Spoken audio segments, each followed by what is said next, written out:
Spring break is meant to be a time of fun, relaxation, and escape from the pressures of college life.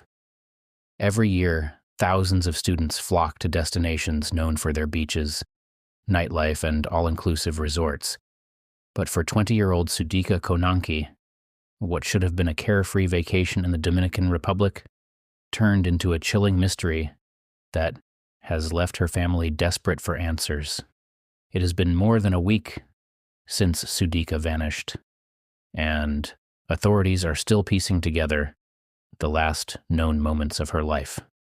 The FBI has now joined the search, raising even more questions about whether this was a tragic accident or if something more sinister happened that night. What happened to Sudika Konanki? On March 5th, Sudika and her friends arrived at the Riu Republica, a popular all-inclusive resort in Punta Cana. The resort is known for attracting young spring breakers looking for an affordable and party-filled getaway. That night, Sudika and her friends enjoyed the resort's amenities, drinking and partying late into the night. But by the early hours of March 6th, the trip would take a tragic turn.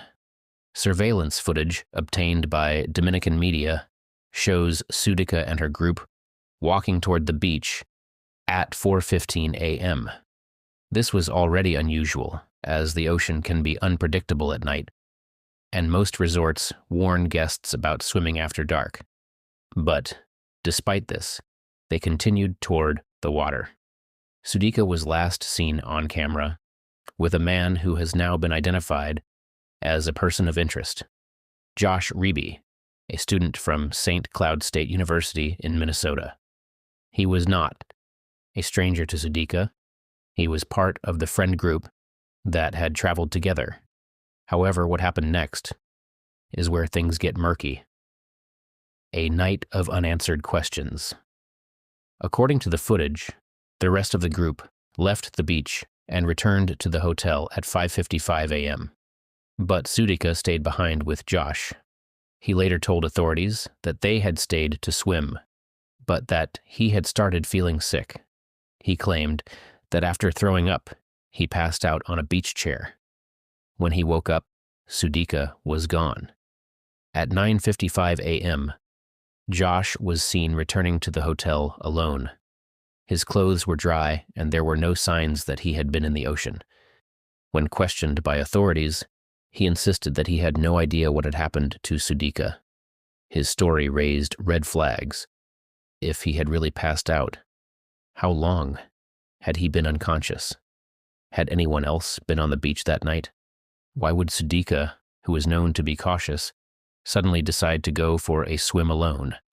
A mysterious disappearance or a tragic accident? One of the first theories investigators considered was that Sudika had been swept away by the waves and drowned. This area of the beach had already gained a reputation for being dangerous. In fact, just weeks before, 3 European tourists had drowned in the same location. But Sudika's family wasn't convinced. There were too many unanswered questions. If she had drowned, why hadn't her body been recovered? Why were her clothes neatly left on a beach chair?